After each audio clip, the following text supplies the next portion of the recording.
Every body talks. Every animal, every human body is always speaking and talking to us. I learned this at a very, very young age. So picture me at 9, sitting on the bank of our family lake in the bayous of Louisiana, and I would watch the yo-yos across the lake that my brother and I had set to catch turtles. And I would wait till I saw one catch, and I'd watch the turtle until it stopped moving. I'd jump in the boat, I'd grab my life jacket, because in dark waters, when you're by yourself and a kid, you always know that you need a life jacket. And I would paddle over to the yo-yos, and I would look at those turtles, and I would take them from the hook, and I would bring them home because I knew I was going to make turtle soup that night. About a year later, I had graduated to using my .22 and staring across the barrel at the 2 black eyes of an alligator when it rests its body right above the water. I shot that gator. I skinned it. I tried to make an alligator skin snake purse. That didn't go so well. I thought it was cooler than it was. No one really appreciates a good tan and hide these days, and so that was tough in the 80s. So I, from the very beginning, was shown how to read a body, how to track it. The problem is that I was a girl from deep South Louisiana. And what we know statistically is that less than 1% of women who come from the town I was born in will have a doctorate degree. We know that Louisiana is listed as the 50th worst state to grow up in as a woman. Massachusetts, the U.S. Census Bureau says, is the best state for a woman to grow up in. So being born in Louisiana meant that it was 324% times worse than if I had been born in Massachusetts. My success rate was really low. Now, I actually am so grateful that I was born in Louisiana because I learned something, resilience. And I learned that if we don't have resilience, we're not going to make it in this world. And so I finished school, and then I continued. Education was my way out. The problem is that the Adverse Childhood Experience Survey, which is the only government-tested survey that we use to see the success rate of children, shows us that there are 3 things that children need to do to be successful. They need to not come from a divorced home. They need to sit at a communal table 3 to 5 times a week. And they need to learn how to articulate their needs. Well, my parents got divorced the year after I shot that gator. I didn't have 2 people constantly thinking about what my well-being would look like. And so school became the place that I let parent me. I went on to graduate school, and I earned a degree in psychology. I learned that I knew how to watch a body. I knew how to look into someone's eyes and listen to their story, and I knew how to help because I had been trained from a long time ago. So 19 years, I sat client after client, and I listened to stories. I listened to stories about abuse, about trauma, about harm. And I thought, how do we heal? If we have a need for mental health, how are we going to do that? And how am I going to get it back to all those little girls in Louisiana who might not have the same luck that I did getting out? So I started to theorize. What do we need to be whole? What is well-being? How can you say at the end of your life, I lived a well and good life? I asked over 2,000 people that question. I sat 38,000 hours sitting and listening to other people's stories. It is somewhat depressing to think that I sat for 38,000 hours. It's a little overwhelming, so I don't think about that too much. I like to stand often now instead of sitting. And what I realized is that I could get my clients to talk from their brains. We could diagnose them. Sometimes I could even get them to talk from their hearts, to understand their story. There would be emotion. But rarely could I get my clients to get here into their gut, into their knowing, intuitive place. And even more rare, could I get them in a grounded, rooted knowing, which I like to call talking from your toes. So I was standing there looking at a book about all the psychologists, all the theorists. They were all men. And I thought, one day, I'm going to write a theory. I want my picture in that book. So I would love today to explain and tell you what I've theorized. Embodied psychology is the idea that we don't want to split off what we know. Psychology now has all different names to it, all different ideas. Again, where we split understanding the brain, understanding our gut, understanding our family of origin, the story that we come from, understanding our heart. If we can put that all together, I think that's the answer. So let's start with the brain. I teach cognitive psych here on this campus, and this year, I decided that I had been talking about an amygdala for years, but I had never actually seen one. So I did what every good professor would do, and I ordered a sheep brain off of the internet. It was actually smart. It is hard to teach these days when you have technology right in front of you and in front of your students. And so we cut open a sheep brain. We looked at the amygdala. We know that the amygdala holds our memories. It stores our stories. And we know that if you have a smaller amygdala, that comes from trauma. So I was ready to actually look at it, to physically see it. I thought maybe that would actually help me. And I saw it, and I wasn't that impressed. And I thought to myself, that's so interesting that we are marketing to our culture, if you just understand your brain, you'll be okay. What I did learn in cognitive psych that I would also like you to understand is that we talk about the amygdala and the hippocampus all the time. If you're a psychologist, that's what everyone's talking about.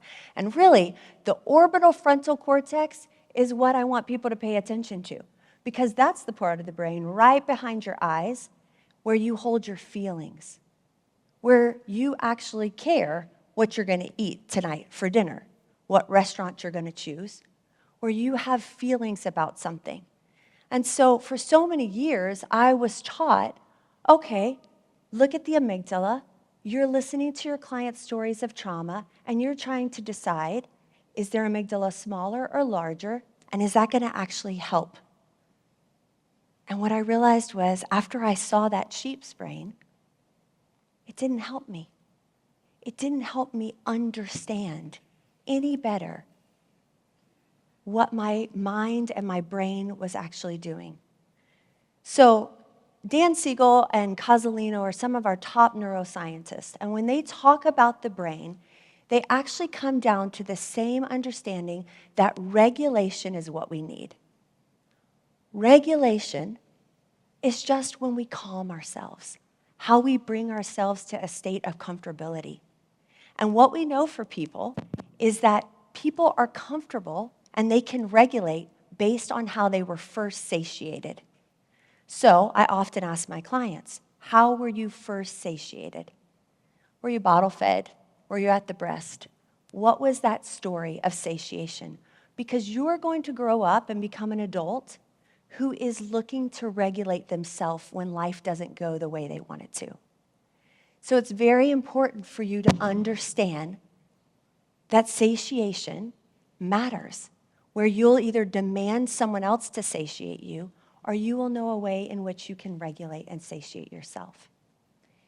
After the brain, we move down to the heart. Grad school, I was trained in narrative psychology. Narrative psychology is just the same word for story work. Story work is how we tell our stories. If you remember what I said in the Adverse Childhood Experience Survey, if a kid could articulate how they were and what they needed, then they were able to tell their story to the world and they were able to be successful. How well can you tell your story?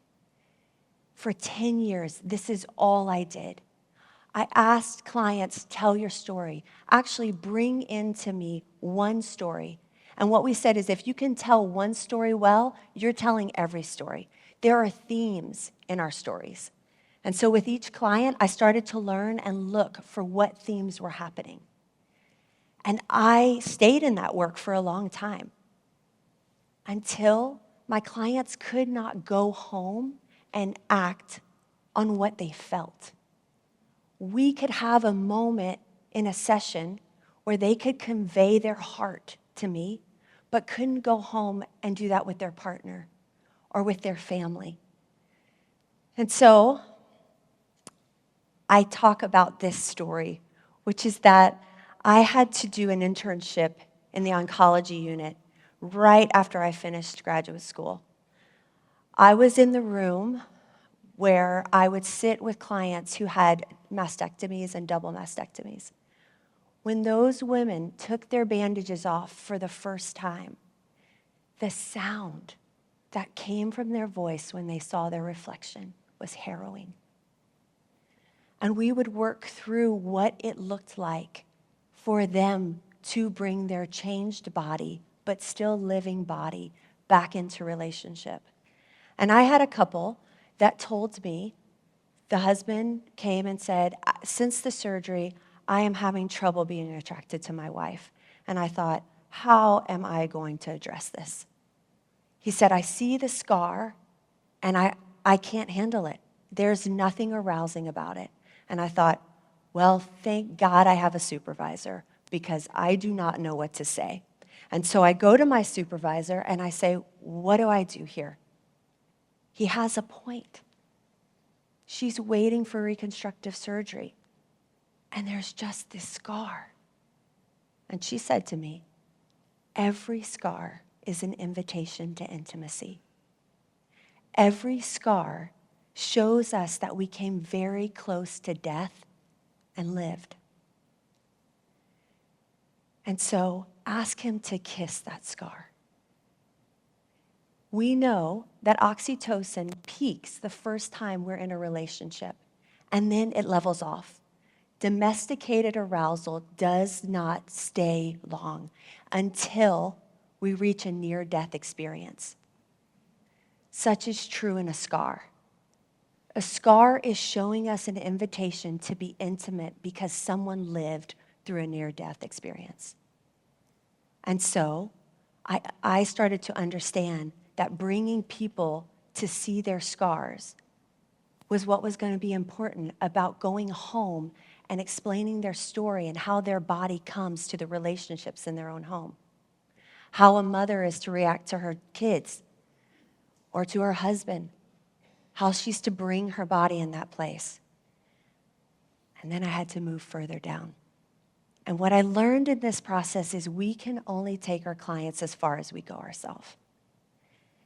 And so the gut that most psychologists would say now is called the second brain because we know it houses serotonin and other neurotransmitters inside our gut biome, and it's talking to our brain.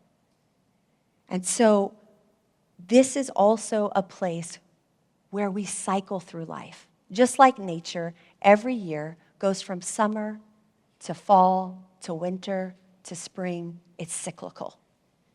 And in that life cycle, we have to understand that death is part of it.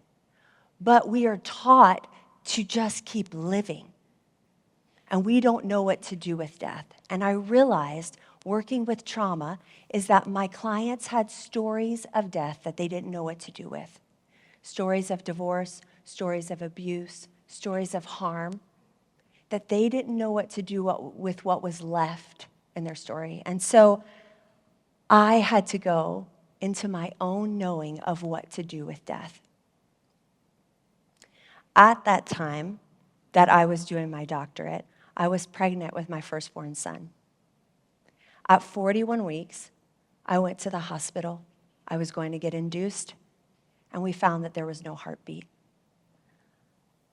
I knew that I would have to birth my son. My son was actually breech, and I remember being in the birthing room. I remember laying there and thinking, I don't know how to do this. He's dead. And as I was pushing him, I remembered that I wanted to coach him when I thought he was going to come alive. And I thought to myself, damn it, I'm going to coach him. And I said, Brave, you can do this. You can do this, my brave one.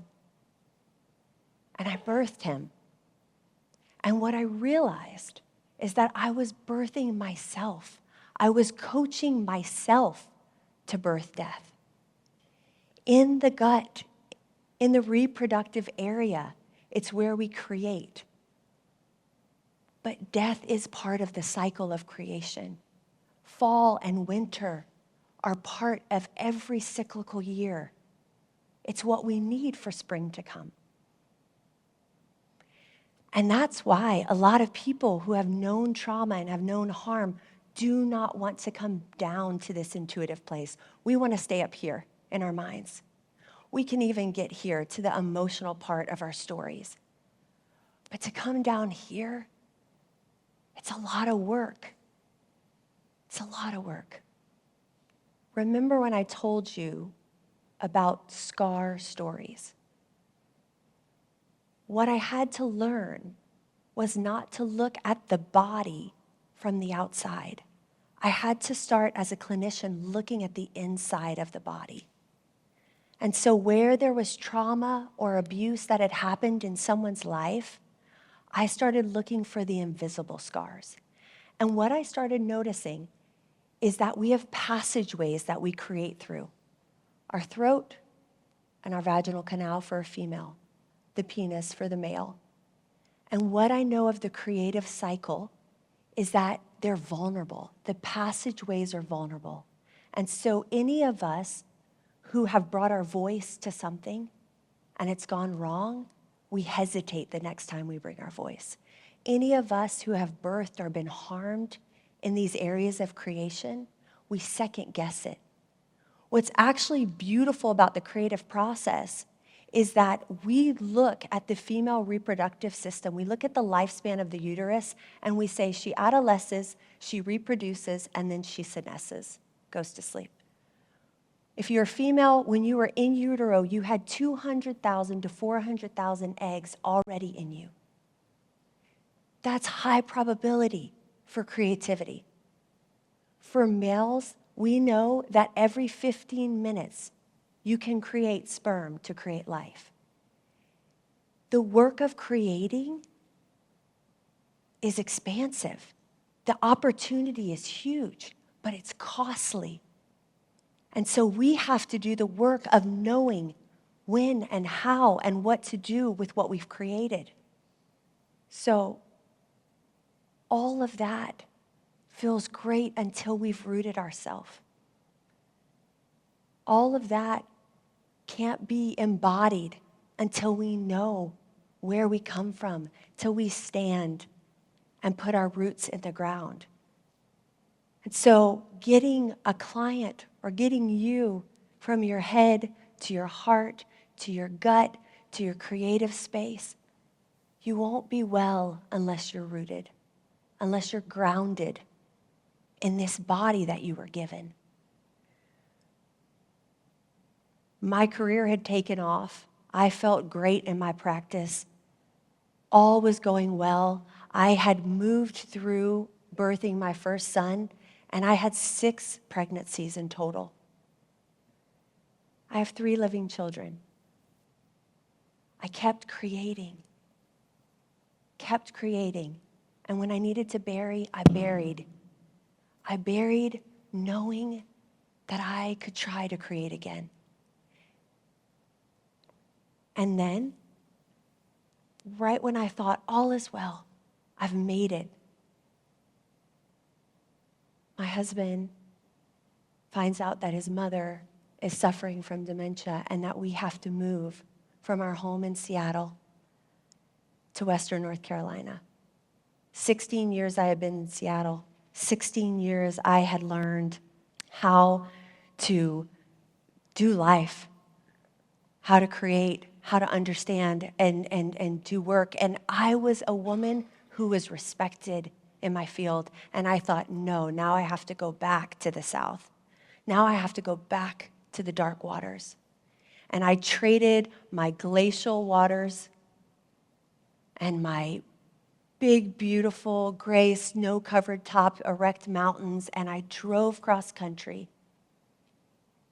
back to dark waters, back to rolling hills. And I looked over those hills, and I took my first hike here over the 7 Sisters, not far from here. And it was as if my mother and grandmothers had all laid down, and their hips and breasts were inviting me to find myself. Caminar salvar, walking heals everything. But I had come from a place of knowing would keep me safe. And I walked, and I walked, and I walked these hills until I understood that it's our whole body that we need, that every one of us has a body that can give us and tell the story that only we can tell. And if I can be rooted in my feet, if I can know that my feet are just as important as my brain, if you can know that every part of your body is telling a story, you must hear it first. Mark Nepo says there's over 7,000 languages. Doesn't that mean there's over 7,000 ways to listen? Over my career, I learned multiple thousands of ways to listen to people's stories. But then I realized it wasn't enough. People wanted to be seen. And I needed to figure out 7,000 ways to see people. And if I could figure out how to see myself well, then I could see the other.